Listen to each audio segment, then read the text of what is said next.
అనుకుంటావా? ఈ రోజున అది సంతోషమే, నీకు ఎంజాయ్మెంటే.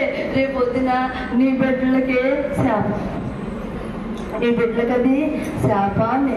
బిడ్డలు అంటే ఇష్టమే కదా మనకి.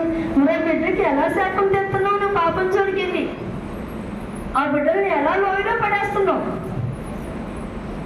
మరి చూడాలండి, మనం ఈరోజు ఈ రాత్రి గమనించాలండి ఎలా ఉన్నామో. ఎందుకు కార్యాలు జరగవు?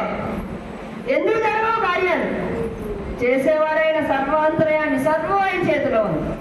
అయితే ఆయన ప్రణాళికలో ఉన్నామా, లేకపోతే అక్కడ యోగుల పరీక్షలో ఉన్నామా, దావీదు వలె తీర్పులో ఉన్నామా? ఏం తెలుసుకోవాలండి మనం? యోగులాగా పరీక్ష అనిపిస్తున్నామా?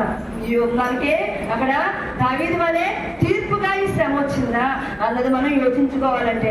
అలా యోచించుకుంటే గనక మనం ఏంటి అనేది ఆపద నుంచి బయటపడతాం. కార్యం జరగలేదు, ఎందుకు చేయడం? చేస్తాడు ఆయన. సమస్త నిధులు ఆయన దగ్గర ఉన్నాయి.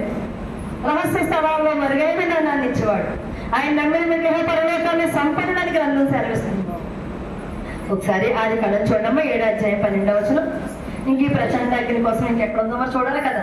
మళ్ళీ మనం ఇందులో పోయి వెళ్ళిపోయాం. ప్రచండ అగ్ని ఉద్దేశం చూద్దాం. 40 పగళ్ళును 40 రాత్రులను ప్రచండ వర్షము భూమి మీద కురిసెను. హల్లెలూయా, హల్లెలూయా. ఏమైందండి? ఏ వర్షం కురిసిందమ్మా?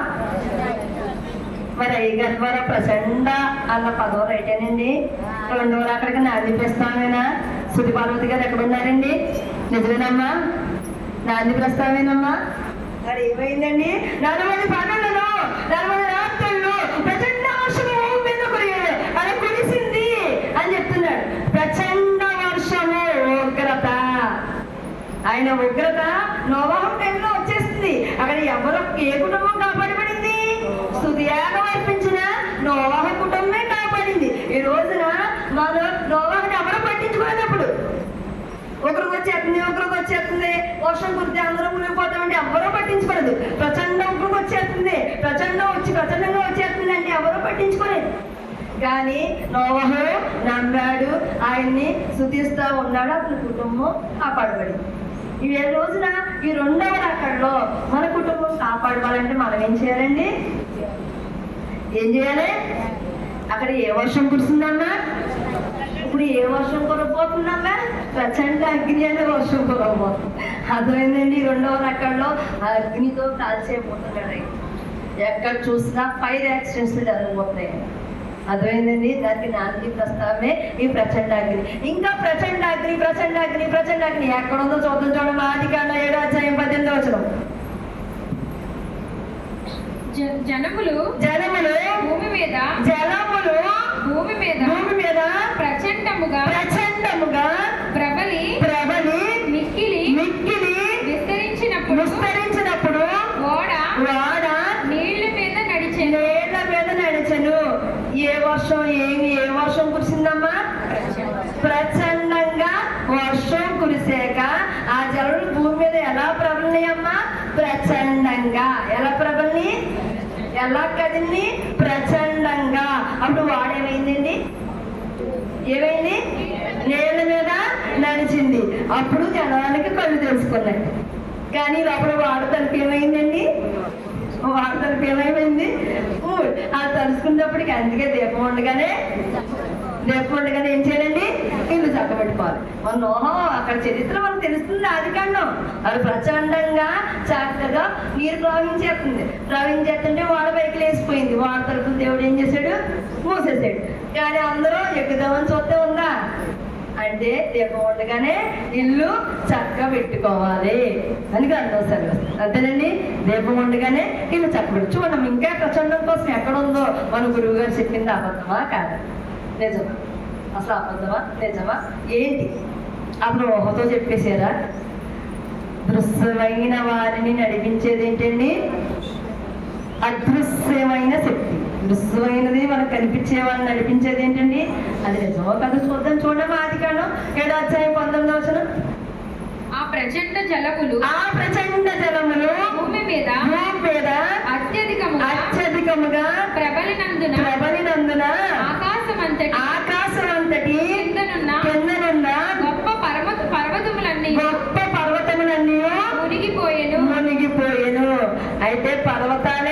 మునిగిపోతే ఇంక జనాలు ఏమవుతారమ్మా? జనాలు ఏమవుతారండి? హల్లెలూయా. పర్వతాలు మునిగిపోయినాయి, మనం ఏమవుతాం? పర్వతాలే మునిగిపోతే మనం ఏమవుతామండి? అర్థమైందా? ఏ జలములు అత్యధికంగా ప్రబలియండి? ఏ జలములు? ఏ జలములు? ఆ ప్రచండ జలములు భూమి మీద అత్యధికంగా ప్రబలినందున ఆకాశం అంతటి కింద ఉన్న గొప్ప పర్వతములన్నీ మునిగిపోయాయి.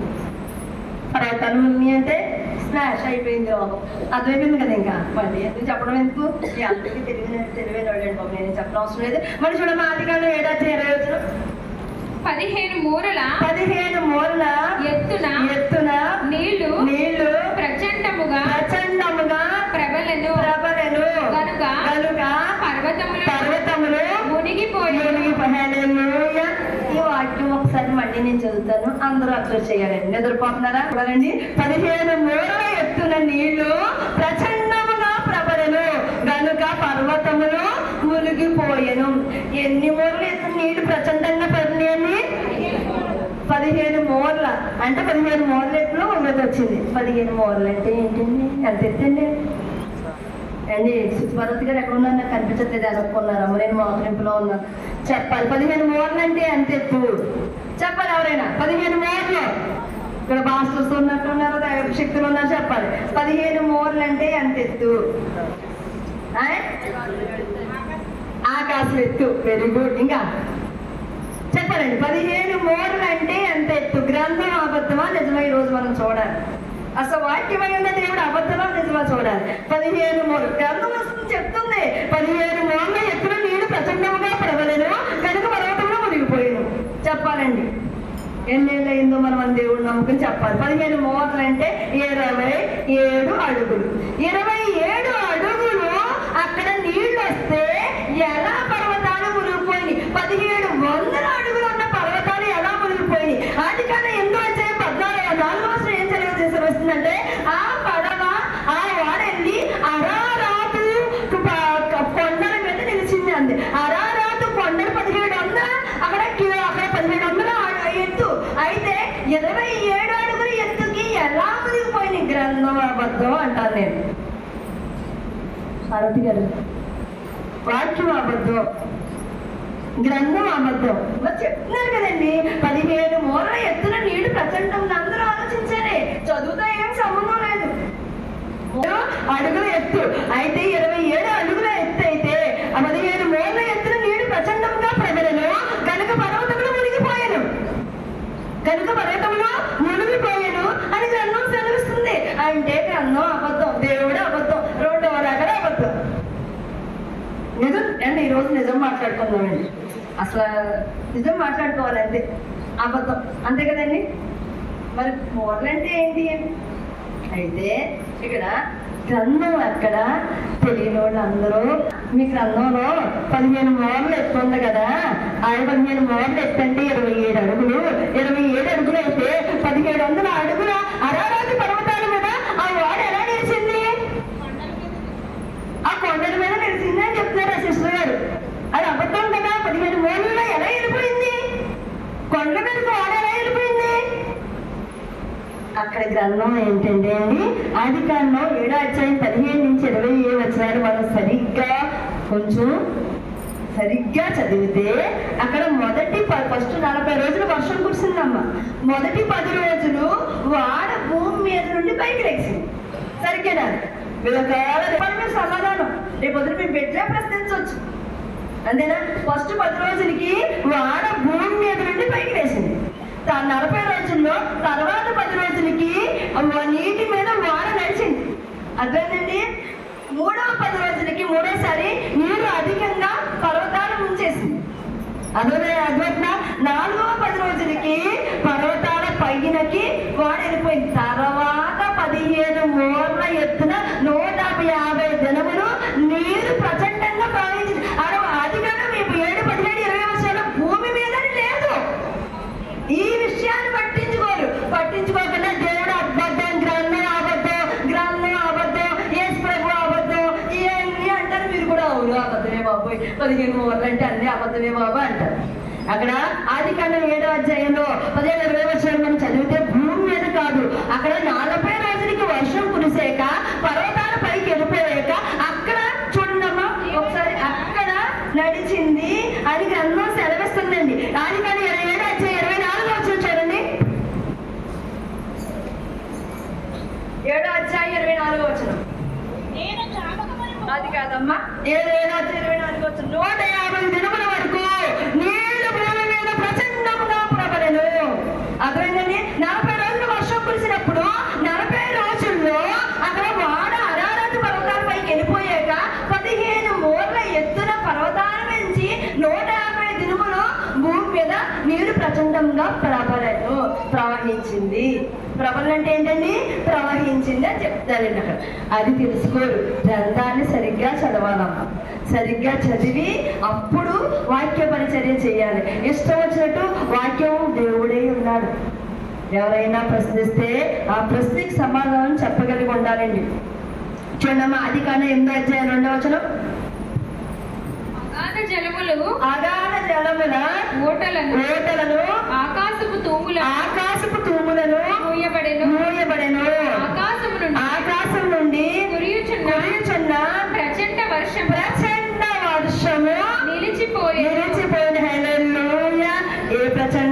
ఆ ప్రచండ ప్రళయం దుష్ట లోకాన్ని న్యాయంగా నాడు నోవాహు దినాల్లో ఆ అధికారం చూస్తే ఆ ప్రచండ ప్రళయం దుష్ట లోకాన్ని న్యాయంగా అంతమొనర్చింది. ఈ రోజున ప్రచండ అగ్ని 2వ రాకడ దినాల్లో మరి దుష్ట లోకాన్ని న్యాయంగా కాల్చేయబోతుంది. అది సత్యం. అయితే ఈ లోకం అంతమైపోయింది. అయితే బతిగల కుటుంబాన్ని దేవుడు కాపాడాడా లేదా? నాడు నోవాహుని కాపాడాడా లేదా? ఈరోజు మనం కాపాడతాడా లేదా? అందరూ ప్రాణాలు వెళ్ళిపోతాం కాల్చిపోతాం నీలో నానా వస్తుంటే మన కుటుంబాన్ని కాపాడతాడా? హల్లెలూయా. ఆయన చుట్టూ కలిసేస్తాడు. ఆ ప్రచండాన్ని మన చుట్టూ వేస్తాడు. అదేనండి ఆ ప్రచండాన్ని 2 విధాలు అర్థం చేసుకోండి. ఆ కాల్చేసేది అదే, కాపాడేది అదే. కాల్చేసేది అదే. ఈరోజు నువ్వు భక్తిగా ఉన్నావా? నీ కుటుంబాన్ని నోవాహు కుటుంబాన్ని ఎలా ఎత్తాడో ఆ నోవాహు కుటుంబం కోసం వాడే ఎలా వచ్చిందో ఈ రోజున నీ కోసం నా కోసం ఆ యేసు అనే నామం. అర్థమైందండి. కానీ ఎలా చెయ్యాలి? మన దేహాన్ని ఎలా ఉంచుకోవాలి? ఏం చేస్తున్నాము? తప్పు చేస్తున్నామా? మంచి చేస్తే ఏం చేస్తాం? మన నడక ఎలా ఉంది అనేది ఆలోచించుకోవాలి. దేవుడు ఏదో అన్నగా తప్పు చేసావు అని చెప్తే తప్పు కాదు. నువ్వెలా నడుస్తున్నావు? ఆయన చెప్పేదని తప్పు చేసావని నీకు తెలీదా? నేను చెప్పేదేంటి తప్పు చేసావని నీకు తెలీదా? తప్పు చేశానని నాకు తెలీదా? ఆలోచించుకోవాలి. మన ప్రవర్తన ఎలా ఉంది? ఈ 2వ రాకడ దినాల్లో మనం ఉన్నామమ్మా. నాడు నోవాహుని కాపాడినట్టు మనం ఎందుకు కాపాడతాయినా? మనలో తప్పు ఉంటే కాపాడు. అంతేనండి. మనలో అపరాధాలు ఉంటే ఆయన వదిలేస్తాడు, వదిలేస్తాడు. ఆ ప్రచండాగ్ని మన కాపాడేది ఆ ప్రచండాగ్నే, మనల్ని కాల్చేసేది ఆ ప్రచండాగ్నే. మనిషి